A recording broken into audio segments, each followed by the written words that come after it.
sempre um lado que pesa e outro lado que flutua. A tua pele é crua,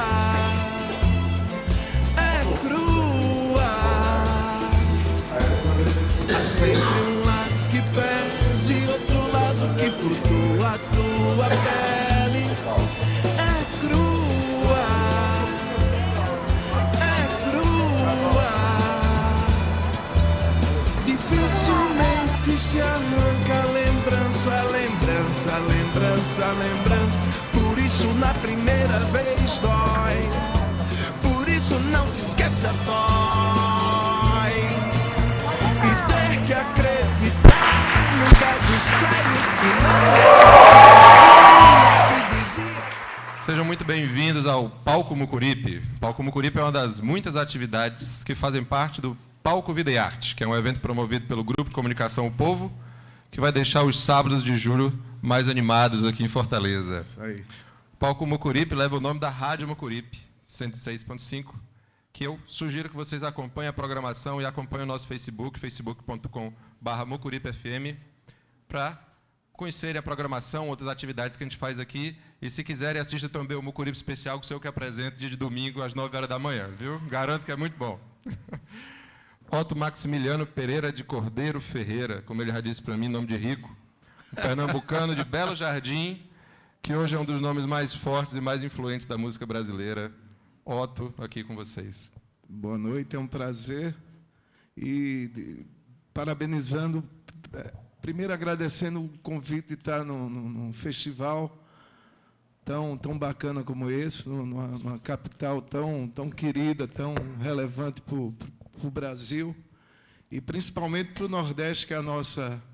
que a gente tem que contar com o Brasil, mas a gente tem que contar até com a rua, tem que começar pela rua, o bairro, a cidade, a região. Então, se tratando de Nordeste, a nossa região, é uma honra muito grande poder estar aqui. Vamos embora. Bom, para a gente começar, eu queria ir lá no comecinho, você me contando das suas primeiras lembranças musicais, assim, as primeiras coisas que você ouviu, suas primeiras referências. Cara, eu sou do Agreste pernambucano, e as primeiras são as retretas, as bandas de pífano, e aí nossos ídolos do Baião, do, sabe, Jackson, trio nordestino, Gonzaga como pilar central assim de tudo, sabe? Então eu tenho essas memórias, são essas assim, são. E dentro de casa a mãe ouvindo Roberto Carlos e o pai no cabaré ouvindo Aldair José. Então, eu fico entre a música popular brasileira geral, assim. Eu acho que o nordestino ele tem essas lembranças muito na pele, na coisa que é o popular, que é o, sabe, o folclore, principalmente, também. Quer dizer, minhas memórias são bem essas aqui, de garoto agrestino, sabe? As informações eram as adjacências, assim, era o baião, o repentista, o aboiador. Quer dizer, eu estou nesse meio. O cantador, o poeta popular, quer dizer, Patativa do Assaré, como um dos grandes... Assim, que é um dos seus grandes ídolos, né? Você me mostrou. Nesse sentido, é muito forte. O Patativa é um fenômeno. Fenômeno? Fenômeno. Tem aquele de Guga, né? Fenômeno. É um fenômeno. Como é que você começa a entrar em você fazendo música? Como é que essa história começa? Cara, comecei batendo lata, e depois Recife, aí vai estudar em Recife, aí você começa a vir o Caetano, o Alceu, o coisa, e de repente eu vou para Paris. Na volta de Paris, eu chego lá em Recife, tem uma galera, que é a galera do Mangue Beat. Eu digo, caralho, aí conheci Fred, comecei a tocar com ele, na mesma noite fazia Fred e Chico Sainz, aí acabou, Chico fez, fica aí com as congas. E eu toquei nessas duas bandas, do Mangue Beat, desse movimento. Me orgulho muito assim, de ter participado dessas duas bandas, desses dois caras maravilhosos, tanto Fred quanto Chico Sainz. E aí, cara, eles não é que eles não me quiseram, é que eu acho que eu tinha um espaço muito grande, assim, disseram, vai, pega a tua pá de brasa e vai fazer teu inferno. Eu fui fazer o meu inferno com a minha pazinha de brasa. E até hoje esse inferno está aí, está sendo feito. Está rodando aí. Tá. Mas é isso, comecei com os meninos, comecei num movimento muito de capital para Recife, assim, muito importante, porque a gente começou a valorizar a gente mesmo, era o público de um juntando com o outro, e virou isso, deu condições a muita gente trabalhar, abriu espaço lá dentro de Recife para novas gerações, eu acho que até para o Nordeste em si, assim. Para você ver como é, daqui a pouco eu tenho o meu inferno, aí vou encontrar um guitarrista, Fernando Catatal, cearense. Aí vem Boca, Rian, quer dizer, então já começou a fazer essa interação de Recife com Fortaleza, e até hoje perdura, por isso que eu me sinto muito em casa aqui. Eu tenho, além da amizade dos cearenses, eu tenho parceria, quer dizer, tenho parceria com Catatal, e é isso. Você estava falando aí desse início de você começar a tocar lá em Recife, com a Nação e com o Mundo Livre S.A. Bom, posso estar enganado, mas eu acredito que a música pernambucana foi ficar mais conhecida fora de Pernambuco com essa cena chamada de Mangue Beat.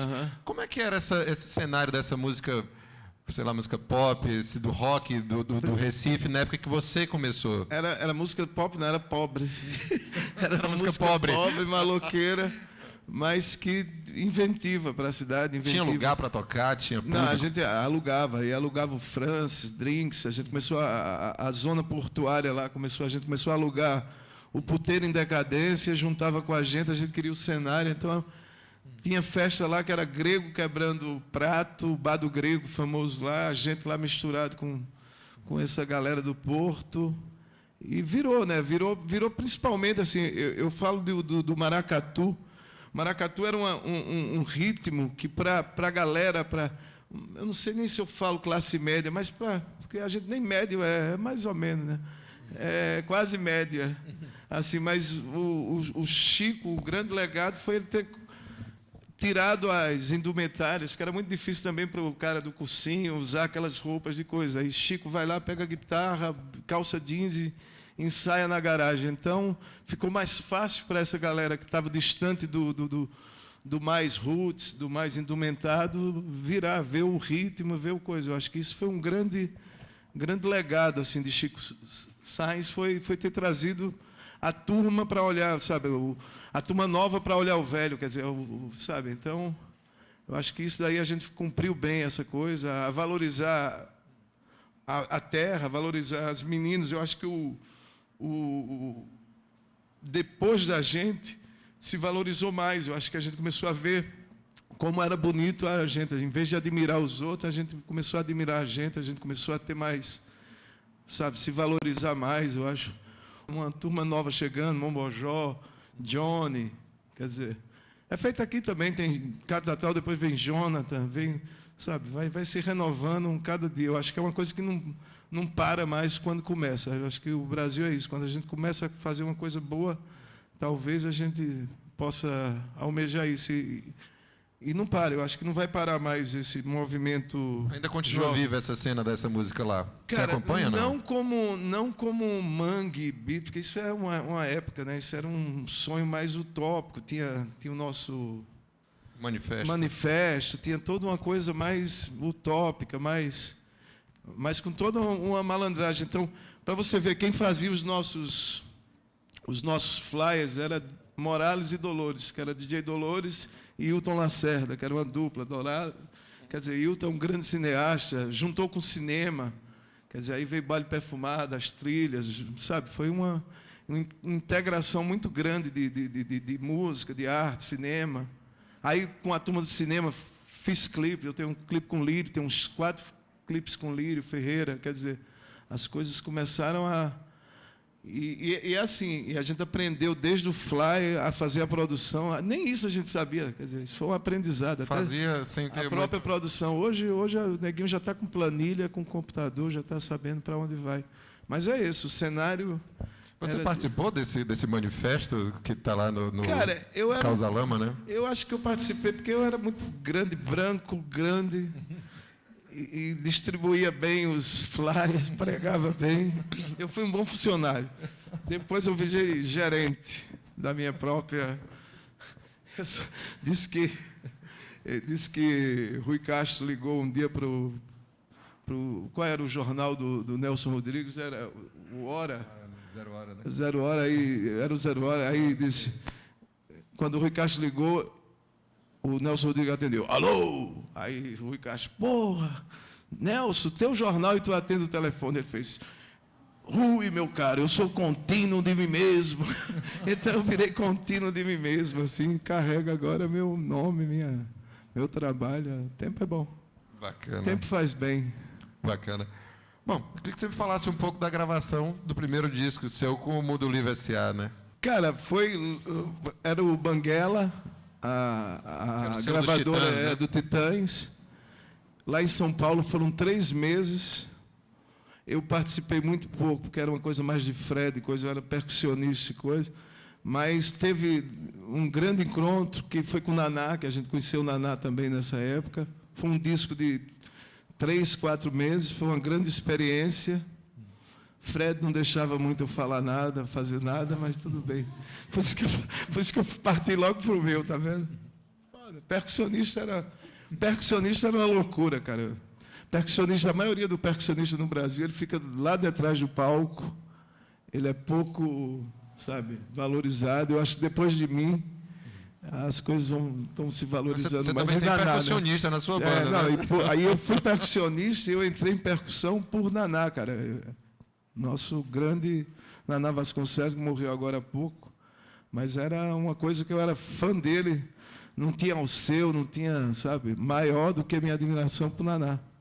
Posso contar a história? Fique à vontade. Olha como é a coisa. Naná estava morrendo, tipo 9 horas da manhã, e Egberto Gismonti e Gil foram para lá, para o hospital, e começaram a fazer uma música inédita, para você ver como é percussionista e como a música é bonita.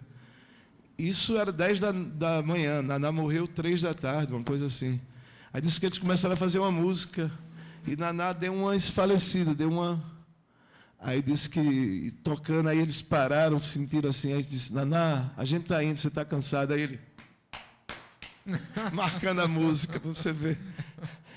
Ele ainda no meio já morrendo, ele ainda teve tempo para vamos não marcar, se entregou. Não para. Então ele é um dos maiores ídolos meus. É assim, quando você me pergunta das coisas que me fizeram, sabe, adentrar na música brasileira, são esses, sabe, a própria música cearense, Fagner, Belchior, as coisas que me tocaram muito na vida.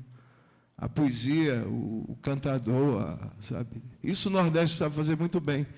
E eu tento fazer poesia, eu tento fazer música por esses caras que fazem de verdade.